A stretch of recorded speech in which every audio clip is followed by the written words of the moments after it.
الرحمن الرحيم. Assalamualaikum warahmatullahi wabarakatuh. Alhamdulillah, wassalatu wassalamu ala rasulillah wa ala alihi wa sahbihi wa man wala. Subhanaka la ilma lana illa ma 'allamtana innaka antal alimul hakim wa tub 'alaina innaka antat tawwabur rahim. Wa la haula wa la quwwata illa billahil aliyyil azim. Amma ba'd, jamaah sahabat Masjid Al-Hidayah yang dirahmati Allah Subhanahu wa taala. Puji syukur kita panjatkan kehadirat Allah di tengah-tengah kesibukan kita masih diberi kemampuan oleh Allah Subhanahu wa taala untuk menghadap kepadanya, yaitu menunaikan ibadah salat zuhur berjamaah.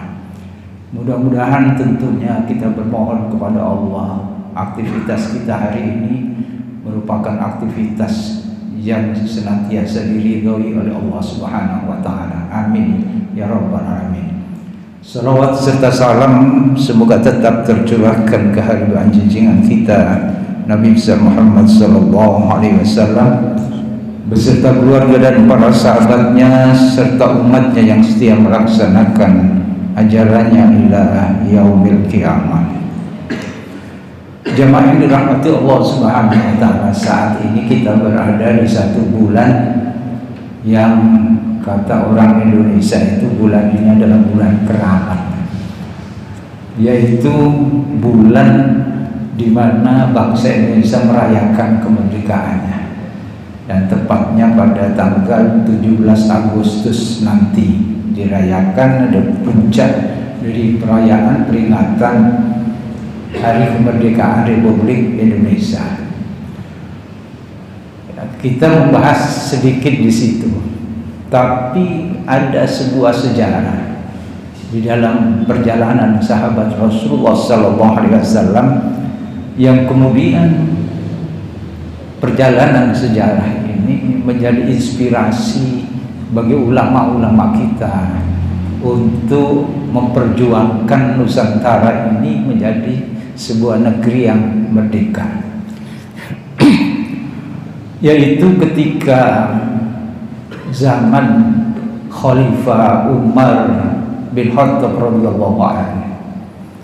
Di zaman Khalifah Umar bin Khattab radhiyallahu anhu yang gemilang itu menghadapi dua imperium besar negara adidaya.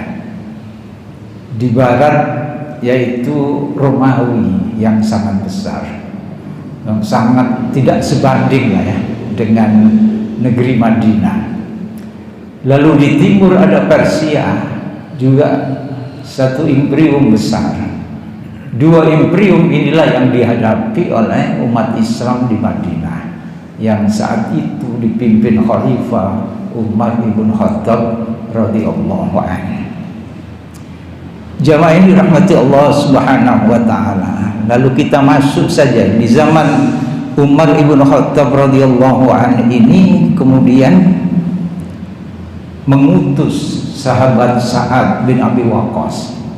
Sa'ad bin Abi Waqqas ini muhajirin ya, yang sudah di zaman Rasulullah sudah memeluk Islam di Mekah lalu hijrah ke Madinah.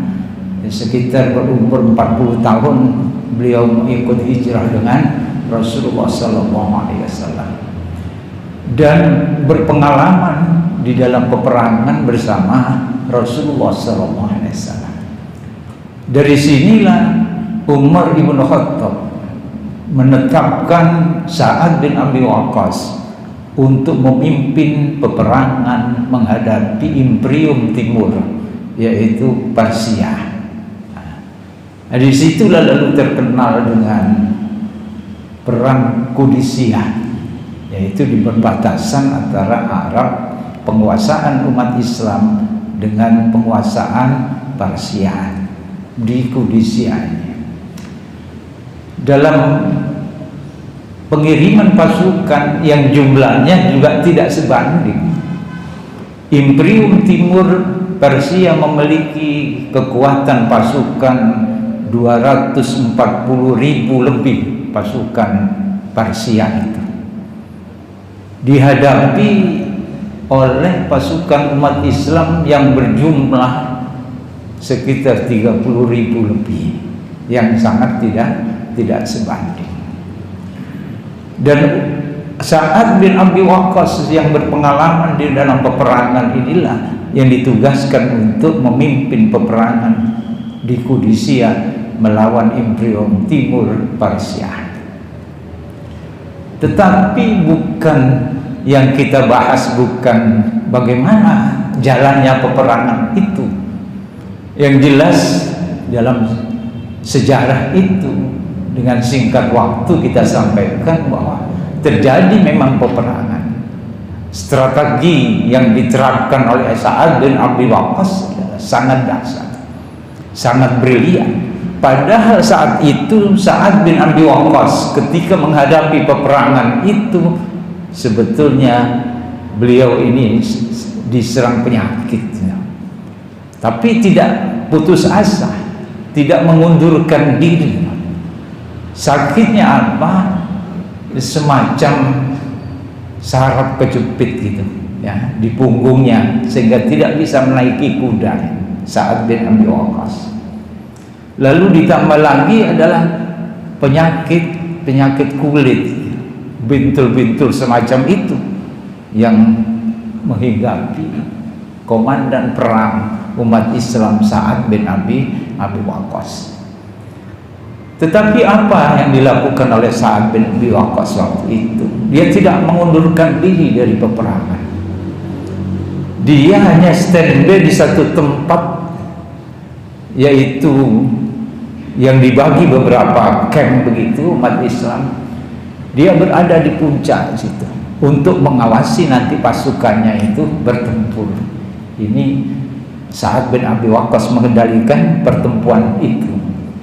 Dia menuju wakil dari komandan perang itu, dari salah seorang sahabat yang dipilih oleh Sa'ad bin Abi Waqqas.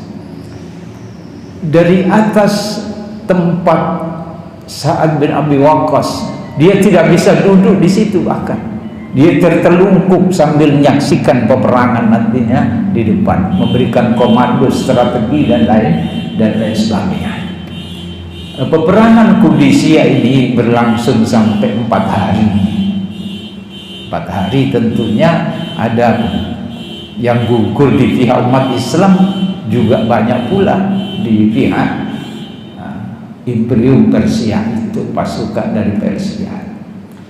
Tetapi peperangan 4 hari yang kemudian dimenangkan oleh yang 30 lebih pasukan umat Islam yang melawan 240 lebih orang-orang Persia itu. Ini perjalanan peperangannya. Tetapi di awal negosiasi awal itu ada seorang sahabat yang bernama Rabi bin Amir. Rabi bin Amir ini nanti kalau kita buka tarikh itu ada. Inilah seorang sahabat yang kemudian di dalam dialog dengan komandan pasukan Parsi yang sangat besar itu, yaitu komandan pasukan Persia yang bernama Rustum. Ini ada dialog yang diabadikan di dalam tarikh itu, yang dikirim oleh Sa'ad bin Abi Waqqas itu adalah sahabat biasa. Dia bukan pemuka di dalam perang itu, tidak.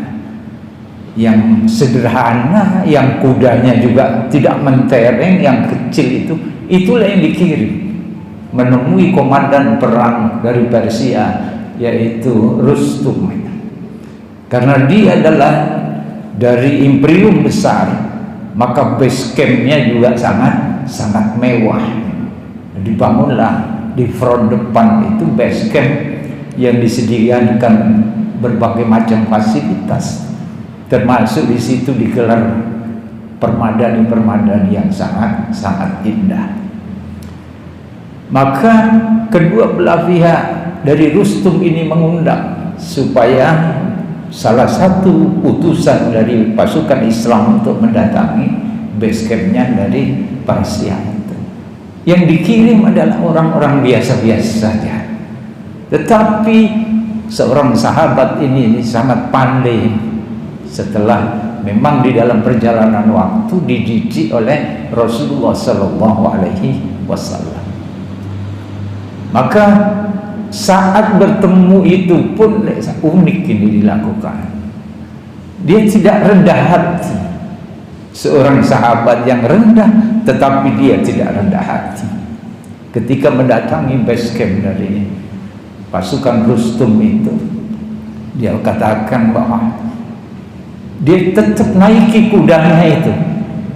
Oleh tentara-tentara Persia yang diperintahkan supaya turun. Dan ketika menemui komandan perang ini tidak boleh membawa senjata.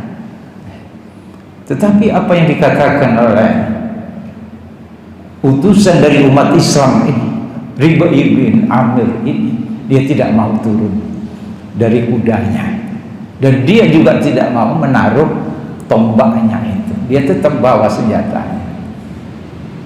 Diperintahkan lagi oleh tentara yang menyaksikan itu, ini wong iki nakal gitu. Turun kamu, tidak mau turun. Saya kesini diundang oleh komandanmu itu untuk hadir menemui dia. Kalau tidak mau saya kembali. Tetap tidak tunduk. Ada strategi di situ. Setelah ada dialog, ditanyakan oleh komandan pasukan dari Persia yang bernama Rustum itu, siapa yang mengutus engkau ke sini? Wong koyok ini kok, gak berjanji mendatangi komandan pasukan besar. Yang mengutus aku datang ke sini adalah Allah Subhanahu wa Ta'ala. Tidak pernah gentar itu. Untuk apa engkau datang ke sini? Untuk membebaskan, kata ini di dalam dialog itu, membebaskan manusia dari penghambaan terhadap manusia menuju penghambaan terhadap Allah Subhanahu wa Ta'ala. Itu kalimatnya siapa tadi? Rib'i bin Amir. Memang di dalam peperangan Rasulullah Sallallahu Alaihi Wasallam senantiasa menanyakan kepada mereka, sebelum mereka berperang, tanyakan dulu kepada mereka, apakah kalian mau menyembah Allah Subhanahu wa Ta'ala, mengucapkan la ilaha illallah atau tidak? Kalau tidak mau, baru kita berperang. Jadi jelas yang diperangi adalah orang-orang kafir. Musuhnya itu jelas. Dan apa yang dikatakan oleh Rib'i bin Amir inilah yang dikatakan kemudian menjadi kesimpulan bahwa merdeka itu adalah bebas, tidak di dalam penguasaan orang lain dan ketergantungan orang lain atau penjajahan orang lain. Ini sangat gagah, walaupun pasukan yang ecek-ecek itu yang dikirim, tapi jiwanya sangat besar. Sehingga dari dialog inilah menginspirasi ulama-ulama dunia di dalam membebaskan negerinya dari penjajahan. Karenanya dulu ini katanya ini ya, tidak tahu sumbernya, validnya seperti apa.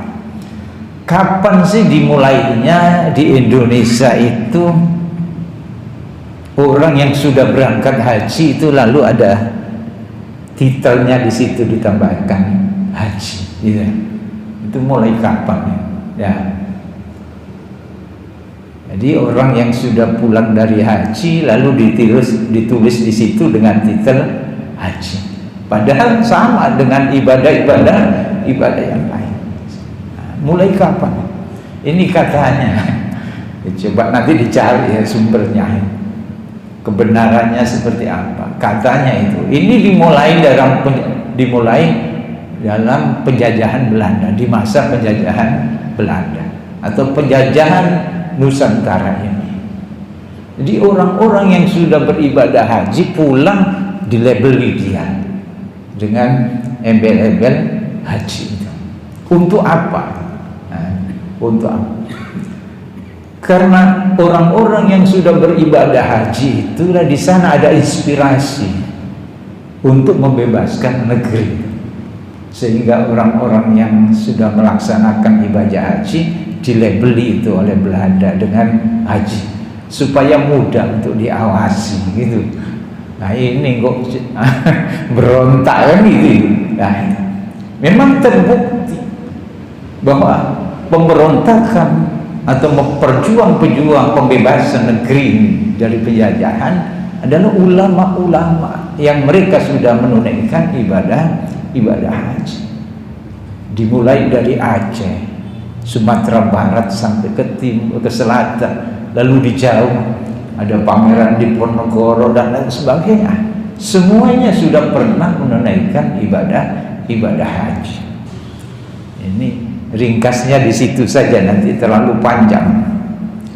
Sehingga apa yang terjadi dialog antara Rib'i bin Amir dengan Rustum tadi yang begitu gagah perkasa sehingga pasukan Islam mampu mengalahkan pasukan Imperium Timur yaitu Persia yang jumlahnya sangat besar,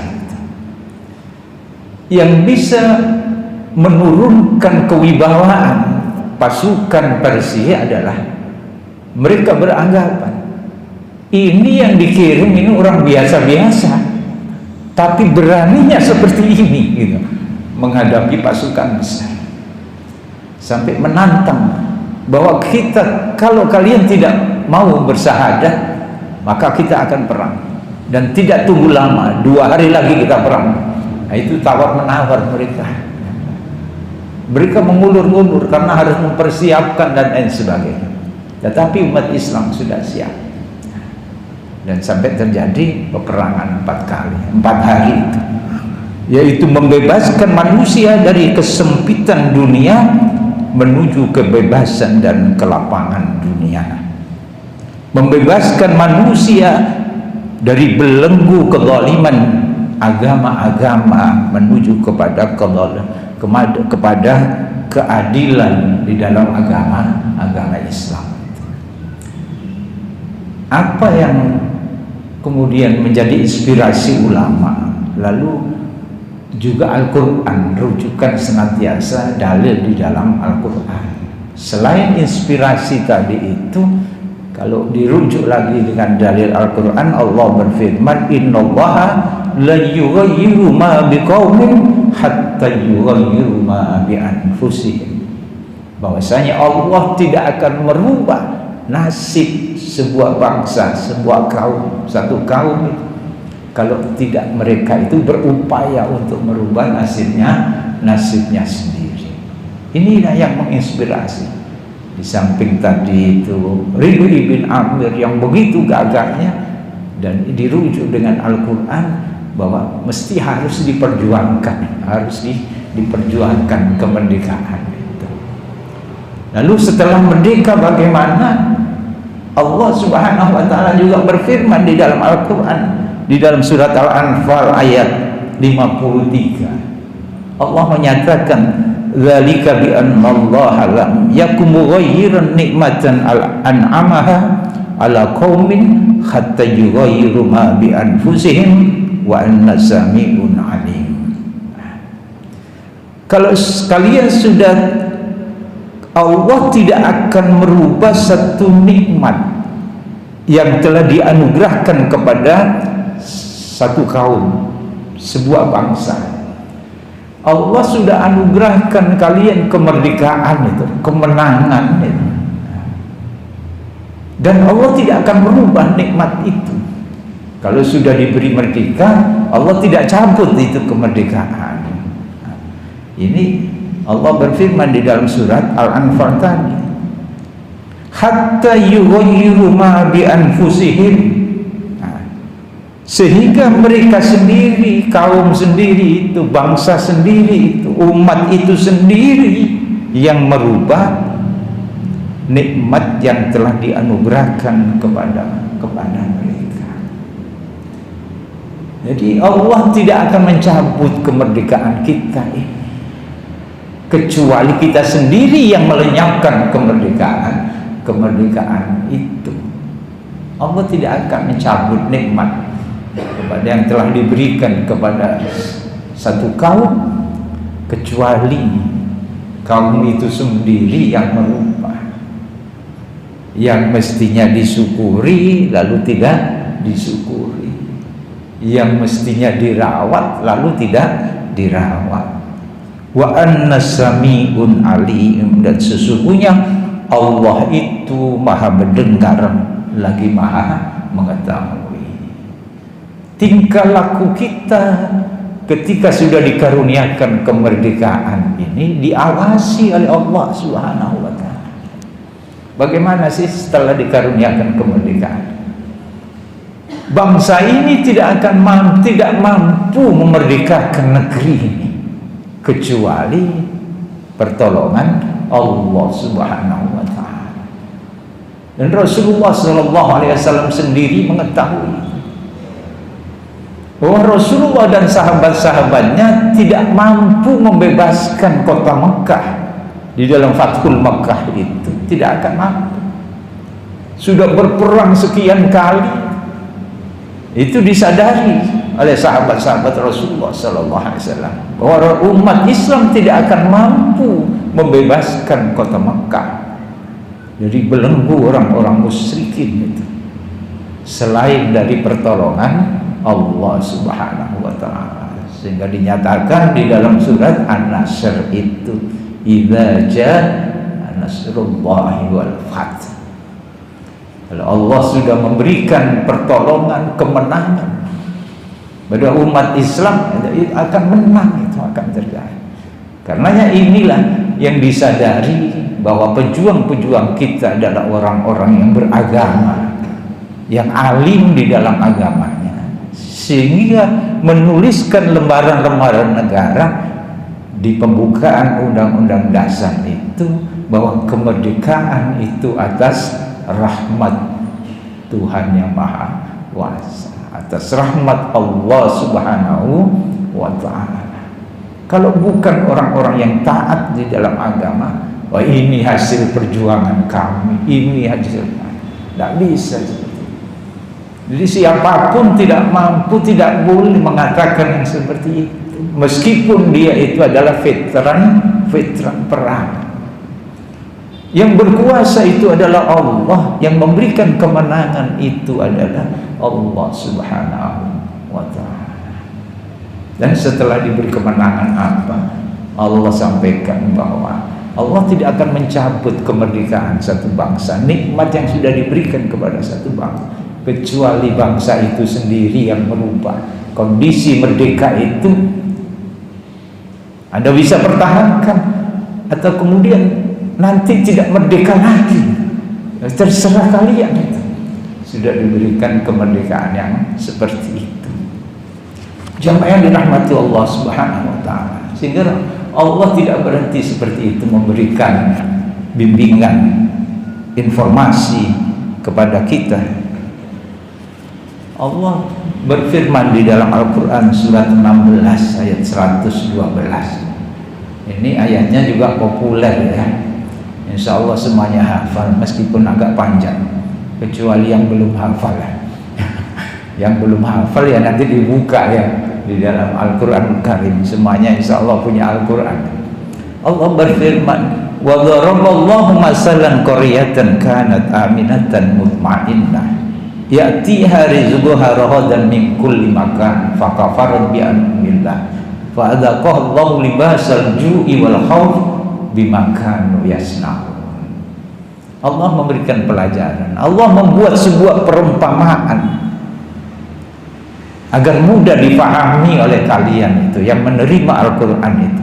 Apa perumpamaan Allah? Yaitu sebuah negeri yang tadinya aman. Aman itu pasti merdeka ya, aman, tentram, damai, tanpa ancaman dari siapapun, dan tentunya merdeka. Ini Allah membuat perumpamaan seperti itu. Rizquha rohadan min kulli makan, rezekinya itu gemah ripah loh jinawi negeri itu. Insya Allah seperti negeri kita, tumbuh di mana-mana, di darat, di laut, di udara, yang kondusif udaranya, dimakmurkan bangsa itu, diberi merdeka, negerinya makmur, toto tentrem kerto raharjo. Ngerti bukan wong Surabaya. Lalu kemudian setelah dikaruniai rezeki yang seperti itu, merdeka, kemahrifan lojinawi, tetapi penduduknya kufur, mengingkari nikmat Allah yang besar itu. Artinya apa? Kufur itu yaitu tidak menggunakan karunia Allah sebagaimana Allah kehendaki. Mestinya kalau merdeka itu ya kalian yang rukun, kalian bisa beribadah dengan baik, jangan saling jahat menjahati, kan mestinya seperti itu. Kelola negeri itu dengan baik untuk kemakmuran semua, seperti itu. Yang itu adalah syukur. La in syakartum la azidannakum. Kalau kalian seperti itu, maka akan ditambah itu kemakmuran negeri itu. Tetapi ini penduduknya kufur nikmat, tidak mau mensyukuri nikmat Allah Subhanahu wa ta'ala. Karena itu Allah timpakan pakaian kelaparan, ketakutan, kecemasan. Yang namanya pakaian itu menyelimuti setiap diri bangsa itu, kaum itu, dengan apa? Kelaparan, krisis pangan, krisis ekonomi, kecemasan di dalam hatinya, rasa takut, tidak damai di dalam hidupnya, tidak lagi aman karena keingkaran tadi. Bima kanu yasnaun, hal yang seperti itu disebabkan oleh apa yang selalu mereka perbuat, yaitu perbuatan-perbuatan yang tidak diridhoi Allah Subhanahu wa ta'ala. Jamaah yang dirahmati Allah, barangkali nanti terlalu panjang ini. Kita ini seperti tinggal atau berada di sebuah perahu, kata Rasulullah SAW. Kita ini bersama seperti berada di dalam satu perahu yang sedang berlayar di lautan. Di dalam perahu itu adalah ada yang tinggal di atas, yaitu di dek, ada yang kamar-kamar di tengah, ada yang di bawah. Orang yang di bawah itu kalau ingin air, dia pasti naik ke atas, ke dek itu, lalu dia mendapatkan air.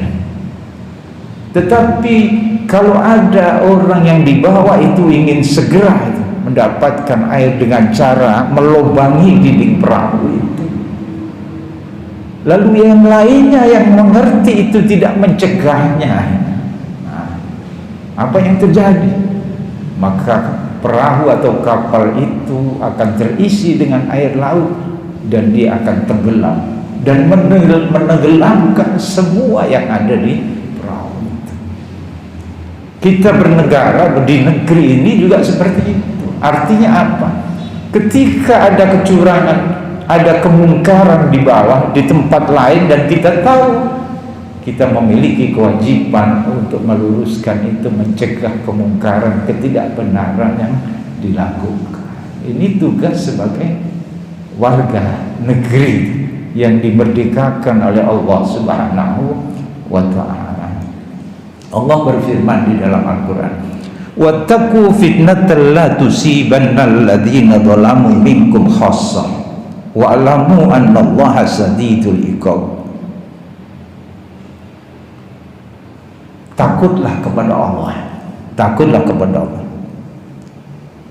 Yang siksanya itu tidak hanya menimpa orang yang berbuat zalim saja. Jadi kalau kita tadi yang di perahu, yang tenggelam bukan hanya yang melubangi dinding perahu itu, tetapi semua akan merasakan akibatnya. Allah sudah ingatkan ya. Takutlah kepada Allah, bahwasanya bencana itu tidak hanya menimpa orang yang berbuat zalim saja, tetapi ketahuilah bahwa Allah itu sangat keras siksanya kalau kalian tidak amar ma'ruf nahi munkar, mencegah keburukan-keburukan yang ada, akan ikut tenggelam juga kan ya. Sesuai dengan kapasitas kita tentunya, dan dengan cara yang sebaik-baiknya. Sehingga apa?